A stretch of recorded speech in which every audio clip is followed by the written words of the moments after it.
अस्सलाम वालेकुम everyone, I hope you all are doing well. आज मेरी पहली नाइट ड्यूटी है और इस टाइम रात के 7:45 हो रहे हैं और ऐसा लग रहा है कि रात के 1-2 बज रहे हैं।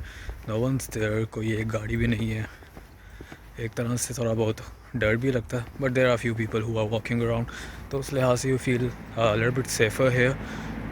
Night duty is kind of tough here because 2 doctors हैं और उनके अंडर अराउंड 20 वार्ड्स हैं, जिसमें respiratory, gastro, cardio, general medicine, और अगर कोई क्रैश ब्लीप होती है तो उसमें भी हमने रिस्पॉन्ड करना है।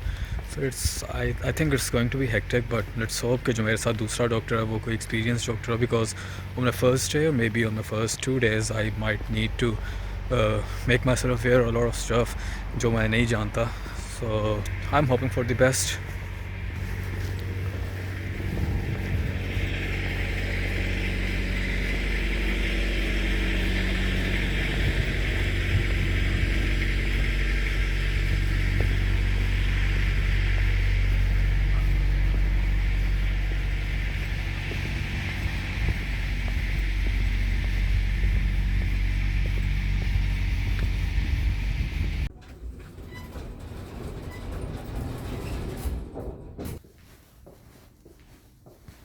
The night duty is all about wandering all around the hospital, seeing different kind of patients जो आपको urgent लगते हैं. You need to discuss them with the registrar, और अगर कोई ऐसा मसला नहीं है, you can just do nothing about them and just mention कि पेशेंट को कोई सच मसला नहीं है जो urgent ट्रीटमेंट की ज़रूरत हो. सुबह जो नए उनके डॉक्टर आएंगे उनके बैठ के they can manage it. So yeah, clerking and just going through their notes and see if something urgent is needed.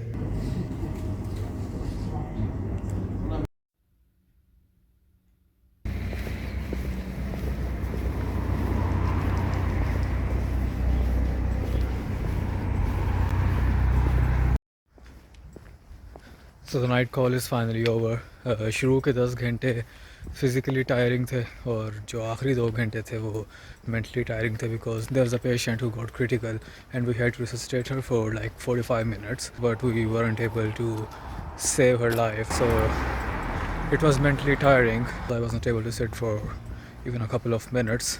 So it was hectic, it was tiring. शुरू के दिनों में जब मैं सुबह के टाइम हॉस्पिटल जा रहा था, I used to look at the doctors and nurses जो उस टाइम हॉस्पिटल से निकल रहे होते थे, और तब मैं सोचता था कि मेरी भी नाइट ड्यूटी होगी कभी और मैं भी इस तरह सुबह के टाइम निकल के घर जा रहा हूँ. That would be a new feeling. So yeah, it's a new feeling for मी.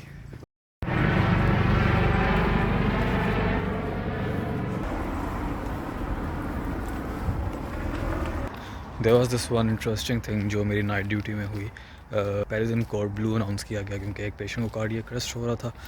तो मेरे साथ जो दूसरी रेजिडेंट डॉक्टर थी, she was a female, she was British national, मेरे लेवल की ही थी, विच मीन्स कि वो 1 साल ऑलरेडी इस मुल्क में NHS में सर्व कर चुकी है, मे मोर देन 1 ईयर, क्योंकि वो इससे पहले भी एक और डिपार्टमेंट में काम करी थी. तो it must be more than 1 year 3 months or 4 months.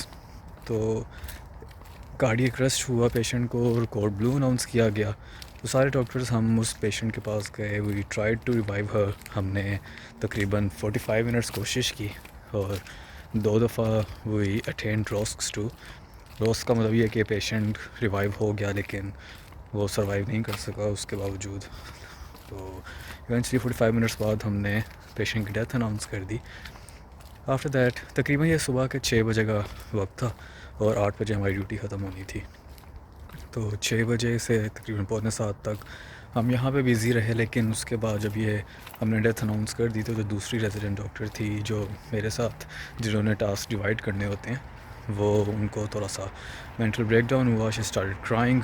फिर वो एक रूम में चली गई और वहाँ पे जाके उन्होंने अपना दिल हल्का किया और उनके साथ जो नर्सेस थी वो उनको चुप करा रही हैं, जो हमारी रजिस्ट्रार थी वो उनको चुप करवा रही हैं. I must say it must be really heavy for her. लेकिन अब इशू सिर्फ ये है कि आई थॉट कि ओके चलो इतना तो हो जाता है बंदा अगर 12 घंटे मुसलसल काम कर रहा है और उसकी ड्यूटी के एंड पे अगर इतना इस तरह का कोई सीन हो जाए तो इट डज़ मेक सेंस. अब इसके बाद ये हुआ कि उन्होंने अगला जो घंटा था हमारी ड्यूटी का वो मुझे कहीं नज़र नहीं आई. सो आई वाज लाइक ओके चलो कोई बात नहीं, she must be going through a lot. तो अगर वो नहीं कर पा रही काम या उनसे नहीं हो पा रहा तो वो आज रेस्ट कर लें। तो मेरे जहन में आगे चलो अगर वो कल भी नहीं आती, बेशक ये मेरी NHS की फ़र्स्ट नाइट ड्यूटीज़ हैं और कल नहीं भी आती तो मुझे आज कुछ थोड़ा बहुत काम समझ आ गई है। I will try to manage tomorrow. तो है वो कल नहीं, अगले दिन नहीं आई तो I was kind of okay, क्योंकि मैं एक्सपेक्ट भी कर रहा था कि अगर वो नहीं आती तो I will be okay with that. अब उसके बाद भी वो जब कल नहीं आई तो उसके बाद ये सीन हुआ कि 3 दिन मैंने सोचा कि चलो अब अगले जो मेरी नाइट ड्यूटीज़ अगली हैं जो 2 रह गई हैं उसमें तो आएंगी लाजमी, लेकिन वो अगली 2 नाइट ड्यूटीज़ पे भी नहीं आई, विच मीन्स के मैं अपनी first set of night duties NHS में सिर्फ पहली ड्यूटी में मेरे साथ एक दूसरी डॉक्टर मौजूद थी, लेकिन उससे जो 3 नाइट्स थी उसमें मैं अकेला डॉक्टर था जो कि पूरी हॉस्पिटल की मेडिकल वार्ड्स को देख रहा था, वहाँ के SOS को डील कर रहा था, वहाँ की आउट ऑफ आवर्स ड्यूटी को डील कर रहा था। And it was really hectic. दूसरे दिन तो मुझे बैठने का भी टाइम नहीं मिला, ना मैंने कुछ खाया, और क्योंकि ड्यूटीज़ इतनी ज़्यादा होती हैं टाइम का पता ही नहीं चला, और आप चलते रहते हो, कभी यहाँ से वहाँ जा रहे हो क्योंकि हॉस्पिटल काफ़ी बड़ा है, तो it does take a lot of time कि आपको अगर एक वार्ड से कॉल आई है और आप दूसरी जगह बैठे हुए हो तो आपको काफ़ी ज़्यादा टाइम लग जाता है उसमें। तो मुझे अब उस लड़की की समझ नहीं आई कि अगर वो 1 से 1.5 साल NHS में गुजार चुकी है तो उसने क्या किसी पेशेंट की डेथ को डील नहीं किया, या उसने उनको सिखाया नहीं जाता, क्योंकि जो आपके क्लिनिकल ईयर्स होते हैं, MBBS के जो क्लिनिकल ईयर्स होते हैं उसमें आपको हॉस्पिटल और वार्ड्स का विज़िट करवाया जाता है, आप डॉक्टर्स के साथ, ऑन ड्यूटी डॉक्टर्स के साथ आप पेशेंट्स को डील कर रहे होते हो, तो वहाँ पे किसी ना किसी ने तो उनको बताया ही होगा। बट आई वाज़न्ट श्योर कि इतना वीक हार्टेड पर्सन वो 1.5 साल सर्वाइव कैसे कर रहा है इस फील्ड में, स्पेशली वो फील्ड जिसमें आपने एक ना एक दिन तो इस सब से डील करना ही है। एक ना एक दिन तो आपके सामने किसी ना किसी को हार्ट अटैक होना है, किसी का एक्सीडेंट होना है। क्योंकि मुझे याद है जब हम हाउस जॉब में थे तो हमारे पास इस तरह के पेशेंट्स भी इमरजेंसी में आते थे जिनके जो एक्सीडेंट्स के बाद आते थे, और या तो वो इतना सीवियर एक्सीडेंट है या इस तरह का एक्सीडेंट है जिसमें वो ट्रेन के सामने आ गए और बिल्कुल उनकी बॉडी क्रश हुई हुई है।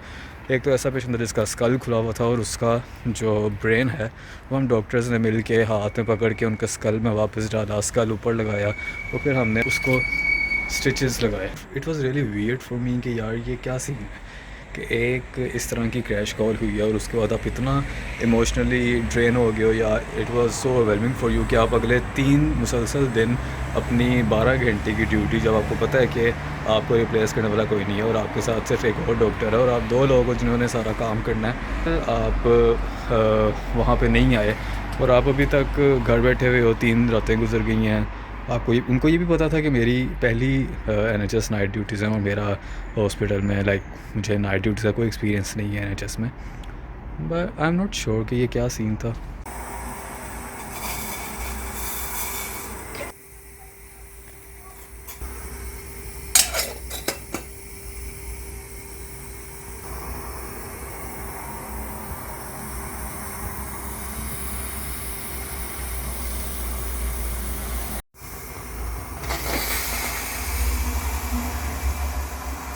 एस्थेटिक्स के चक्कर में चाय बाहर गिर गई है। मेरा स्टोरी सुनाने का मकसद बस ये था कि अगर आप इस इमरजेंसी सिचुएशन में अपने आप को हैंडल नहीं कर सकते तो आप उस पेशेंट में जो ऑलरेडी मिजरी में है उसको कैसे आप मैनेज कर सकते हैं। तो अगर आप इस फील्ड में आ रहे हैं तो आप पहले से तैयार होकर आएँ, अपने फाइनल ईयर में, 3rd ईयर में, 4th ईयर में इस चीज़ की प्रैक्टिस कर आएँ, अपने सीनियर्स के साथ राउंड में जाएं, इमरजेंसी डिपार्टमेंट अटेंड करें और वहाँ पे जाके देखें कि किस तरह डॉक्टर्स डील कर रहे होते हैं और इस सिचुएशन में आपने कैसे रिएक्ट करना होता है। अगर आप ही खुद वीक पड़ जाएंगे तो ना आप पेशेंट को डील कर सकेंगे और आप पूरी टीम को वीक करेंगे, पूरी टीम का मोरल डाउन करेंगे। तो मुझे तो समझ नहीं आई थी कि वो किस तरह सर्वाइव कर रही है 1.5 साल से NHS में, डॉक्टर बनी हुई है, या पेशेंट्स को कभी उसने डील नहीं किया। आई एम नॉट श्योर कि ये क्या सीन था।